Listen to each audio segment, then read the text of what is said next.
नमस्कार, खबर झारखंड देख रहे हैं आप। मैं हूं अनामिका पांडे। सबसे पहले खबर जमशेदपुर से, जहां इंसानियत को शर्मसार करने वाली तस्वीर सामने आई है। आरोप रेल पुलिस पर लगा है। दरअसल स्टेशन परिसर में मिले एक लावारिस शव को मजदूरों ने सिर पर ढोकर रेल थाना परिसर के शवगृह तक पहुंचाया गया। मजदूरों का कहना है कि इसके एवज में उन्हें रेल पुलिस से 400 रुपए मिले। स्टील सिटी में मानवता शर्मसार, रेल पुलिस का अमानवीय चेहरा, सिर पर उठवाया लावारिस शव। जमशेदपुर से आई इन तस्वीरों ने इंसानियत को एक बार फिर शर्मसार कर दिया। जीते जी तो जिंदगी गम के अंधेरे में डूबी रही, लेकिन मौत का मातम भी विवादों में घिर गया है। इसे रेल पुलिस की लापरवाही कहें या घुन लग चुके सिस्टम की कारस्तानी। स्टेशन परिसर में दम तोड़ चुके एक लावारिस भिखारी के शव को स्ट्रेचर तक नसीब नहीं हुआ। कुछ रुपए देकर मजदूरों से शव को सिर पर उठवाया गया। स्ट्रेचर जो हल्का फट गया है। अच्छा। लाते तो थोड़ा गिर जाता है। हाँ। इसलिए हम लोग मुंडी में देता है। तुम लोग को पैसा मिलता है? हाँ। कितना मिलता है? 400 एक बॉडी। हाँ। सुना आपने, स्ट्रेचर में छेद है। अरे स्ट्रेचर में छेद का तो पता नहीं, हाँ सिस्टम जरूर खोखला हो चुका है। तभी तो गाहे बगाहे ऐसी तस्वीरें सामने आ ही जाती जिससे इंसानियत भी शर्मसार हो जाए। बहरहाल इस मामले में अब तक कोई आधिकारिक बयान नहीं आया है। पीयूष, जी मीडिया, जमशेदपुर।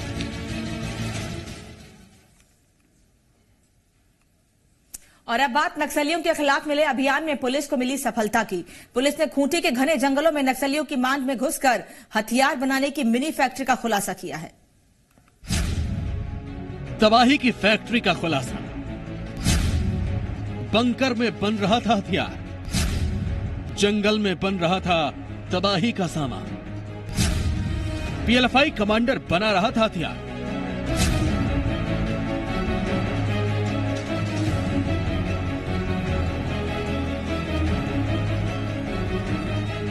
पीएलएफआई द्वारा अपने हथियारों को बनाने के उद्देश्य से, उसके रिपेयरिंग के उद्देश्य से एक गन फैक्ट्री का वहां पर स्थापना उनके द्वारा की गई है। इस सूचना के आलोक में झारखंड जगुआर तथा जिला बल की संयुक्त टीम सत्यापन एवं आवश्यक कार्रवाई हेतु वहां पर भेजी गई थी। यही वो जगह है जहां चल रही थी तबाही की फैक्ट्री। यही वो सामान है जिसके जरिए तैयार हो रहा था मौत का सामान। यही वो मांद है जहां छिपकर चल रहा था सारा कारोबार। ये बंकर, ये जनरेटर, ये रॉक, सभी इस बात की गवाही दे रहे हैं कि किस तरह नापाक पीएलएफआई नक्सली मुरहू के कनकुसी जंगल में हथियारों की मिनी फैक्ट्री का संचालन कर रहे थे। मुरहू क्षेत्र के एक घने जंगलों के बीच में बंकर बनाकर पीएलएफआई नक्सली हथियार बनाने का काम कर रहे थे। हालांकि उस फैक्ट्री से अब तक कई हथियार बनाकर बाजारों में सप्लाई किए जा चुके हैं, लेकिन जब पुलिस मौके पर पहुंची तो बंकर के अंदर मिनी गन फैक्ट्री का खुलासा होने से खूंटी पुलिस में भी एक हड़कंप मच गया। सुरक्षा बलों की नजर इन दिनों नक्सली गतिविधियों पर कुछ ज्यादा ही पैनी है। पुलिस नक्सलियों और उनके ठिकानों को हर मान से बाहर निकालने के लिए तैयार है। पुलिस आने वाले लोकसभा चुनावों को बिना किसी डर और खौफ के कराने के लिए तैयार है। तभी तो वो नक्सलियों और उनके ठिकानों को ढूंढ ढूंढ कर निकाल रही। अंदाजा लगाया जा सकता है कि खूंटी पुलिस ने जो प्रण लिया है कि लोकसभा चुनाव से पूर्व नक्सलियों को खूंटी से जड़ से मिटा दिया जाएगा। उम्मीद है कि जल्द ही खूंटी लोकसभा चुनाव से पूर्व नक्सलियों का खात्मा संभव है। सोनू अंसारी, जी मीडिया, खूंटी।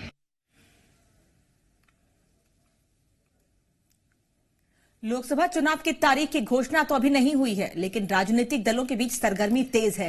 रणनीति को अमली जामा पहनाने के लिए सभी राजनीतिक दल प्रतिनिधि निर्वाचन पदाधिकारी की चौखट पर दस्तक देना शुरू कर चुके हैं। बीजेपी ने जेवीएम के चुनाव चिन्ह को समाप्त करने की मांग की है, तो वहीं दूसरी तरफ कांग्रेस ने हाल के दिनों में हुए ट्रांसफर पोस्टिंग पर ही सवाल खड़े कर दिए हैं।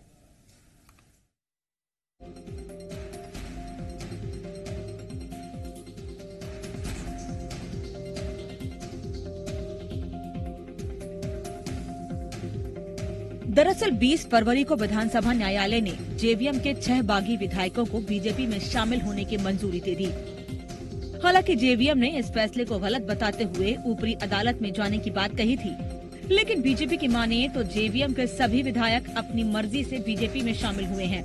उन्हें किसी भी तरह का दबाव नहीं दिया गया था। और अब बाबूलाल मरांडी की पार्टी यानी जेवीएम बीजेपी में मर्ज हो चुकी है। आज निर्वाचन पदाधिकारी से बीजेपी के प्रतिनिधि मंडल ने मिलकर मांग की है कि जेवीएम के द्वारा तमाम तरह के राजनीतिक क्रियाकलापों पर रोक लगाई जाए, साथ ही किसी भी तरह के पार्टी के नाम पर लिए जाने वाले चंदे को अवैध करार देने और पार्टी सिंबल को खत्म करने की मांग की है। जब झारखंड विकास मोर्चा का अस्तित्व ही नहीं है तो उसके नाम पर नौटंकी करने की जरूरत भी नहीं होनी चाहिए। एक मनगढ़ंत आरोप लगा करके अपना स्किन बचाने का जो यहाँ के नेतृत्व है, जो यहाँ के कांग्रेस के नेता हैं, अपने आला कमान के नजर में अपना पोजीशन बचाने के लिए ये सारे हथकंडे अपना रहे हैं। जेवीएम को जैसे ही ये खबर मिली कि बीजेपी के प्रतिनिधि मंडल जेवीएम के चुनाव चिन्ह को खत्म करने की मांग को लेकर निर्वाचन पदाधिकारी के पास पहुंचे हैं, वैसे ही जेवीएम ने बीजेपी पर हल्ला बोला। जेवीएम के मुताबिक बीजेपी को अगर झारखंड में किसी से डर है तो वो बाबूलाल मरांडी हैं। वहीं जेवीएम ने आरोप लगाया कि कुछ ही दिनों में ये स्पष्ट हो जाएगा कि आखिर किस दबाव में स्पीकर ने ये फैसला सुनाया है। जो राम जी के नाम पर, पुरुषोत्तम राम जी के नाम पर जो राजनीति करते हैं, उनको रावण के कैरेक्टर का पता रहना चाहिए। रावण के अंदर भी अहंकार आ गया था और उसका क्या अंजाम हुआ। ये सारे लोग जो बैठे हैं ये अहंकारी लोग बैठे हैं और अहंकार का अंत बहुत बुरा होता है। विधानसभा अध्यक्ष ने जो फैसला सुनाया है, किन परिस्थितियों में सुनाया है, इसका तो आगे चल के पर्दाफाश हो जाएगा। अपनी पार्टी लाइन से अलग नहीं हट पाए, क्योंकि विधानसभा अध्यक्ष का कुर्सी एक जज की भूमिका में थे, वो उनको निष्पक्ष परिणाम देना चाहिए था। लेकिन हाईकोर्ट में मुझे लगता है कि 1 या 2 डेट में क्लियर हो जाएगा कि फैसले गलत हुए हैं। उन्होंने आश्वासन दिया है कि हम लोग उसकी पूरी, चूंकि अभी चुनाव की घोषणा नहीं हुई है, चुनाव की घोषणा जैसे ही होगी हम लोग पूरे एक्शन में आ जाएंगे। जेवीएम और बीजेपी के बीच विवाद थमने का नाम नहीं ले रहा। जहां बीजेपी जेवीएम के वजूद पर सवाल उठा रही है, वहीं जेवीएम बीजेपी को साजिश रचने का जिम्मेदार बता रही है। ब्यूरो रिपोर्ट के साथ मदन सिंह, कुमार चंदन, जी मीडिया, रांची। लोकसभा चुनाव की घोषणा से ठीक पहले झारखंड में जेवीएम के 6 विधायकों को बीजेपी में शामिल होने को विधानसभा अध्यक्ष ने सही ठहराया है। फैसले के बाद बीजेपी के हौसले बुलंद हैं। बीजेपी ने हेमंत सोरेन के संथाल दौरे पर निशाना साधते हुए कहा है कि राज्य की 14 लोकसभा सीटों पर पार्टी को विजय हासिल होगी। बीजेपी के दावे पर विपक्ष ने तंज कसते हुए कहा कि बीजेपी का यह ख्वाब कभी पूरा नहीं होगा।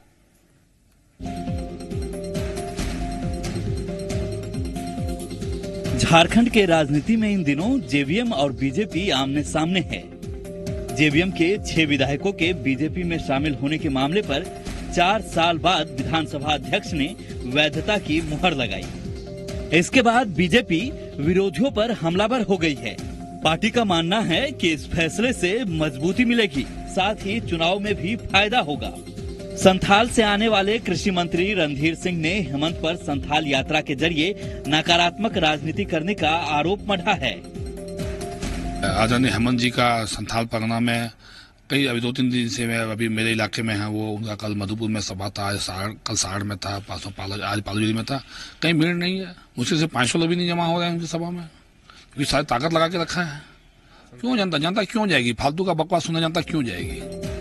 जाहिर है बीजेपी को अब बड़ा फायदा दिख रहा है, लेकिन फैसला जेवीएम के गले नहीं उतर रहा है। लिहाजा झारखंड से विपक्ष का सुपड़ा साफ होने के बीजेपी के दावे पर करारा वार किया जा रहा है। देखिए, हम दावे के साथ कह सकते हैं कि इसका लाभ नहीं, इसका बहुत बड़ा नुकसान बीजेपी को होने जा रहा है। इन्होंने लोकतंत्र की धज्जियां उड़ाई है, लोकतंत्र का मजाक बनाया है, और झारखंड की जनता कभी भी लोकतंत्र का मजाक बनाने वाले को बर्दाश्त नहीं करती है। आगे आने वाली समय में हम दावे के साथ कह सकते हैं कि भारतीय जनता पार्टी का झारखंड से सुपड़ा साफ हो जाएगा। झारखंड में चुनावी माहौल दिखने लगा है। चुनाव की तारीख का ऐलान होने से पहले सभी दल अपने विरोधियों पर हमलावर है और हर मुद्दे के जरिए जनता के दरबार में हाजिरी लगा रहे हैं। कुमार चंदन, जी मीडिया, रांची। उधर संघर्ष यात्रा के दौरान जामताड़ा पहुंचे झारखंड मुक्ति मोर्चा के कार्यकारी अध्यक्ष हेमंत सोरेन ने केंद्र और राज्य सरकार पर जमकर निशाना साधा। उन्होंने दोनों ही सरकार को आदिवासी विरोधी बताया। हेमंत सोरेन ने कहा कि एक साजिश के तहत दोनों सरकारें आदिवासियों की जमीन को छीनने की साजिश रच रही हैं।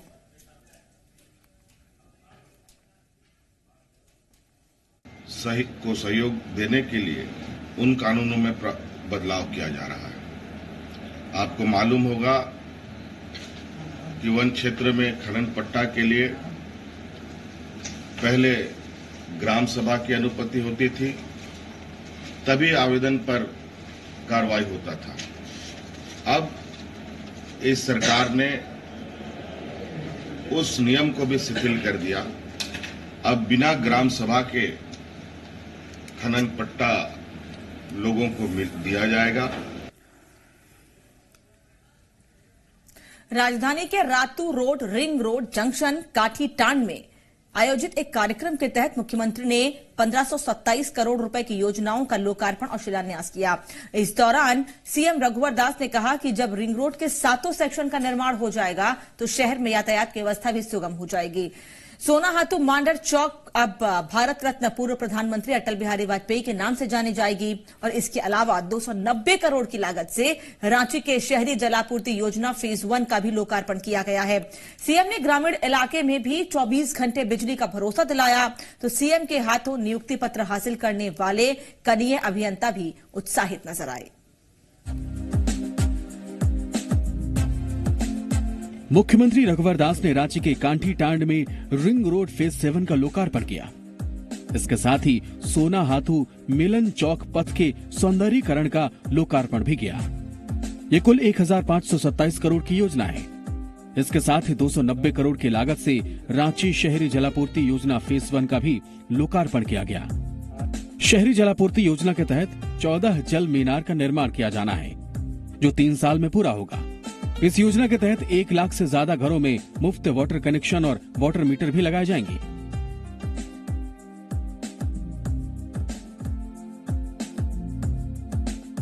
जो हमने वादा किया था उस वादा के दिशा में काफी काम बढ़ गया है। 2200 करोड़ रुपये का यहाँ ओवर ब्रिज के लिए NHI को हम लोग भेज दिए हैं। जो हमारा दलित टोला वहां अप्रैल से जल मिलाकर, डीप बोरिंग कर, जल मीनार बनाकर, सोलर लगाकर और 4-5 टेप देकर हमारी गांव की बहन को कोई चापाकल, कोई तालाब नाले में पानी लाने की जरूरत नहीं। झारखंड राज्य के जन्मदाता भारत रत्न पूर्व प्रधानमंत्री श्रद्धेय अटल बिहारी वाजपेयी जी के नाम पे ये चौक उनके नाम से जाना जाएगा। हाँ, आज हमारे लिए बहुत खुशी का दिन है क्योंकि आज जो भी हमारे लिए जो भी काम दिया जाएगा वो हम बहुत ही जिम्मेदारी पूर्वक करेंगे। सीएम के द्वारा मिल जाएगा 22 को सर, तो बहुत खुशी हुई सीएम के द्वारा नियुक्ति पत्र मिला। HEC के 656 एकड़ में 513 करोड़ की लागत से स्मार्ट सिटी का निर्माण कार्य पूरा होगा और इसके लिए जमीनी स्तर पर सारी व्यवस्थाओं को पुख्ता किया गया है। और ये सिर्फ रांची में हो रहा है ऐसी बात नहीं है, बल्कि झारखंड के विभिन्न क्षेत्रों में अलग अलग योजनाओं का लोकार्पण और शिलान्यास हो रहा है। जाहिर है इन सौगातों के जरिए रांची की शक्ल सूरत संवर जाएगी। कुमार चंदन, जी मीडिया, रांची।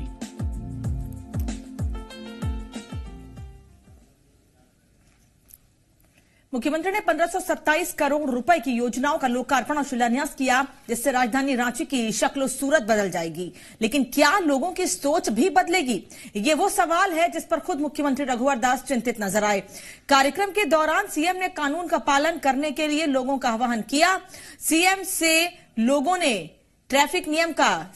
ने लोगों से ट्रैफिक नियम का पालन करने की अपील की और सीएम ने वैसे लोगों को भी आग्रह किया और आगाह किया कि जिनके नियम तोड़ने की बात सामने आएगी उन्हें बख्शा नहीं जाएगा और जिनके लिए कानून तोड़ना शान से कम नहीं है उनके खिलाफ कार्रवाई जरूर होगी। और सीपी सिंह जी ने ठीक ही कहा कि हम स्मार्ट शहर बना रहे हैं, स्मार्ट रोड बना रहे हैं, सब चीज स्मार्ट कर रहे हैं, तो लोग भी स्मार्ट बन रहे हैं। अब लोग स्मार्ट बनने के लिए कुछ करना नहीं है, सिर्फ कानून का पालन करना, रूल ऑफ लॉ, हर व्यक्ति को ट्रैफिक नियम का पालन करना।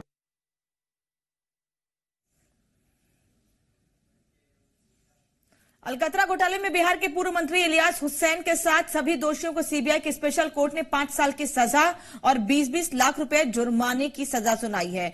दोषियों पर कॉन्ट्रैक्टर डीएन सिंह को 60 लाख रुपए जुर्माने की सजा भी सुनाई गई है। 22 साल पुराने अलकतरा घोटाला मामले में फैसला आ गया है। सीबीआई के विशेष न्यायाधीश अनिल कुमार मिश्रा की अदालत ने बिहार के पूर्व मंत्री मोहम्मद इलियास हुसैन को 5 साल सश्रम की सजा के साथ 20 लाख का जुर्माना भी लगाया है।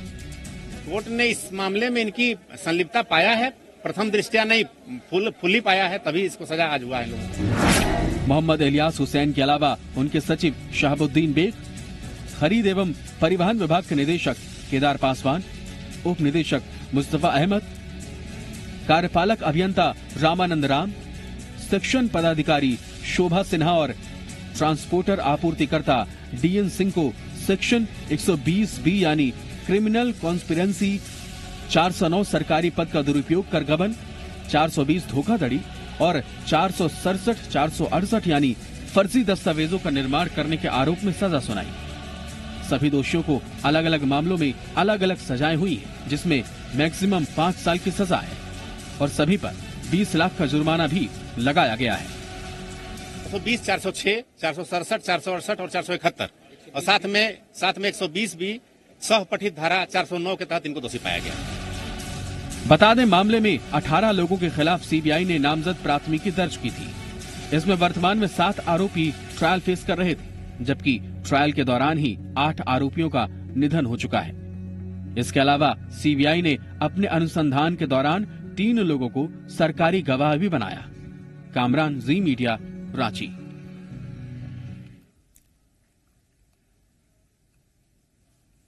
अलकतरा घोटाला मामले में सीबीआई की स्पेशल कोर्ट से सजा के ऐलान के बाद बीजेपी ने फैसले का स्वागत किया है। साथ ही कांग्रेस और आरजेडी पर निशाना भी साधा है। उधर जेएमएम ने बीजेपी पर पलटवार किया तो कांग्रेस ने ऊपरी अदालत का दरवाजा खटखटाने की बात कही। अब देश कांग्रेस को जान गया है, बिहार तो आरजेडी और कांग्रेस को पूरा जानता है। तो ऐसे गठबंधन, ऐसे लोगों को जो आज फिर देखिए राज्य में गठबंधन करने जा रहे हैं, ऐसे लोगों का चरित्र जनता जान गई है और समय आने पे जनता पूरा हिसाब करेगी। आज फैसला आया है, संबंधित पक्ष जो है वो इसका अध्ययन करेगा और उसके बाद कानूनी प्रक्रिया में आगे बढ़ेगा। आज जो पैसे के बल पर राजनीति करने का एक नया रास्ता इन्होंने दिखाया है पूरे राष्ट्रीय परिप्रेक्ष्य में, पैसा आता कहां से है? घोटाले, इतनी बड़ी राशि इनके कॉरपोरेट घरानों से चंदा मिलता है, वो क्या घोटाला नहीं है? तो इन सब बातों का पता चलेगा जब इस सत्ता से बेदखल होंगे 2019 के बाद, और जो घोटाले करेंगे उन पर आरोप लगेगा, केस चलेगा तो दोषी पाए जाएंगे, सजा होगा। और अब आपको एक ऐसी कहानी से रूबरू करा रहे हैं जिसे देखकर, सुनकर आपकी आंखें भी नम हो जाएंगी। 1971 में भारत पाक युद्ध का हीरो जिंदगी और मौत से लड़ रहा है। शरीर का आधा हिस्सा काम नहीं कर रहा है। अपना एक पैर गवाकर जीत हासिल करने वाला सिमडेगा का वीर मनसिद्ध कुंडलना आर्थिक तंगी की वजह से किश्तों में जीने पर मजबूर है। सांसें किश्तों की मोहताज हो गई है। 1971 में हुए भारत पाक युद्ध का हीरो आज लड़ रहा है मौत से। मनसिद्ध ने अपने सेवा काल में कई मेडल भी जीते, लेकिन आज लाचार है। शरीर का एक हिस्सा काम नहीं कर रहा है। वायरल इंसेफ्लाइटिस की समस्या के साथ साथ किडनी की समस्या से भी जूझ रहे हैं। वो आए थे तो अनकॉन्शियस थे और उनका एक साइड का काम नहीं कर रहा था। वो न बोल पा रहे थे न कुछ खा पा रहे थे। उनको जो हमने जांच किया तो उनमें आया क्या कि उनको वायरल इंसेफ्लाइटिस है, दूसरा उनकी किडनी फंक्शन भी डिरेंज है। मनसिद्ध 1.5 महीने से बीमार हैं। उम्मीद की लौ कायम है। भरोसा है एक बार फिर योद्धा मौत को मात देगा। अभी घर पर वही चलते फिरते वहाँ आंगन पर गिरे हुए थे, उसके चोट के द्वारा रांची इलाज करने के लिए लाया हूँ। देश की सेवा में अदम्य साहस का परिचय देते हुए मनसिद्ध कुंडलना ने अपनी एक पैर का बलिदान दे दिया, लेकिन आज हालात ऐसा है कि अब तक सरकार का कोई नुमाइंदा उन्हें देखने तक नहीं पहुंचा है। फिर से उठ खड़े होने के लिए जरूरत है मदद की, साथ की, सौरभ शुक्ला, जी मीडिया, रांची। बोकारो से खबर है। बोकारो जिले के हरला थाना क्षेत्र के आगाडीह गांव में पति ने पत्नी की चाकू से गोदकर हत्या कर दी। गोलबाबू अंसारी ने मामूली से विवाद में अपनी पत्नी की चाकू से गोदकर हत्या कर दी। आरोपी हत्या के बाद घर में ताला लगाकर खुद ही थाने पहुंच गया। घटना के समय घर में कोई मौजूद नहीं था। गोलबाबू अंसारी अपनी पत्नी और छोटे बेटे के घर में रहता था। वारदात के वक्त उसका बेटा और बहू काम से बाहर गए हुए थे। पुलिस ने आरोपी गोलबाबू अंसारी को गिरफ्तार कर लिया है। घटना बोकारो के हरला थाना क्षेत्र की है। और उसके बच्चे बताए कि वो चाकू मार के उसके पिताजी और बाहर से ताला बंद करके भाग गए थे। भाग गया नहीं, वो थाना पर पहुंचे, थाना में बंद कर दिया गया है। अभी इनको चाकू लगा हुआ हालत में इनको पोस्टमार्टम के लिए भेजा जाएगा। ये प्रमाणित करने के लिए वो चाकू किसने मारा है उसका उंगली का निशान उस पर मिलेगा। पूर्वी सिंहभूम उत्पाद विभाग की टीम ने अवैध देसी शराब कारोबारियों के खिलाफ बड़ा अभियान शुरू किया है। इस दौरान मिली गुप्त सूचना के आधार पर विभाग की टीम ने एमजीएम थाना क्षेत्र के छोटा बांकी और पलासबनी इलाके में छापेमारी कर अवैध रूप से चल रहे 5 महुआ चुलाई शराब के अड्डों को ध्वस्त किया है। छापेमारी के क्रम में उत्पाद विभाग की टीम ने करीब 12,000 किलो जावा महुआ और 260 लीटर अवैध चुलाई शराब, 60 ड्रम समेत शराब बनाने में उपयोग आने वाला अन्य सामान बरामद किया है।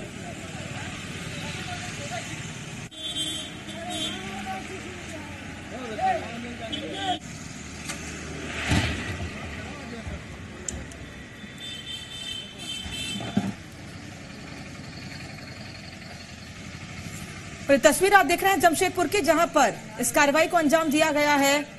आपको बता दें कि इस दौरान बड़ी संख्या में शराब बनाने का सामान भी बरामद किया गया है।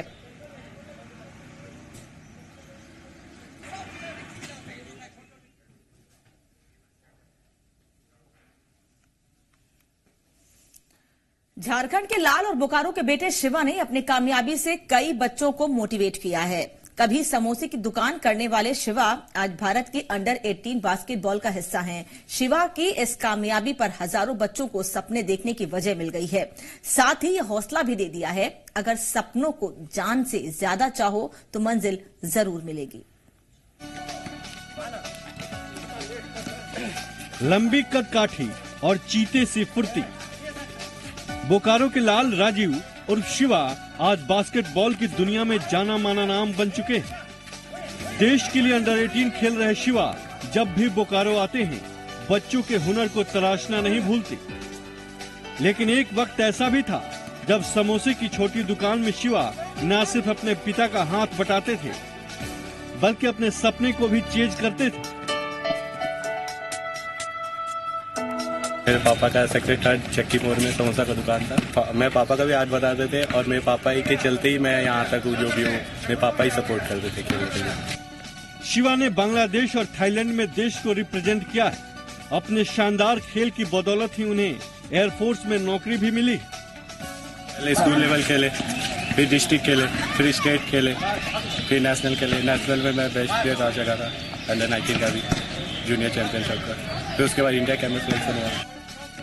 गुदड़ी के लाल के इस कमाल ने देश ही नहीं दुनिया में बोकारो और झारखंड का नाम रोशन किया है। मैं शिवा एक ऐसा उदाहरण साबित हुआ जिससे कि आज बोकारो ही नहीं, झारखंड ही नहीं, देश के लिए एक ऐसा एग्जाम्पल है कि लोग देख सकते हैं कि हम गुदड़ी में भी लाल होता है और हीरे को किसी की चमकने की मोहताज नहीं होती, वो खुद अपने आप चमकता है। और इसने अपनी मेहनत से, परिश्रम से अपने अभिभावक के सपने को पूरा किया, अपने सपने को पूरा किया और देश में अपना नाम रोशन किया। शिवा ने अपनी मेहनत से न सिर्फ अपनी जिंदगी बेहतर बनाई बल्कि हजारों बच्चों की आंखों में कामयाबी के सपने भी भर दिए।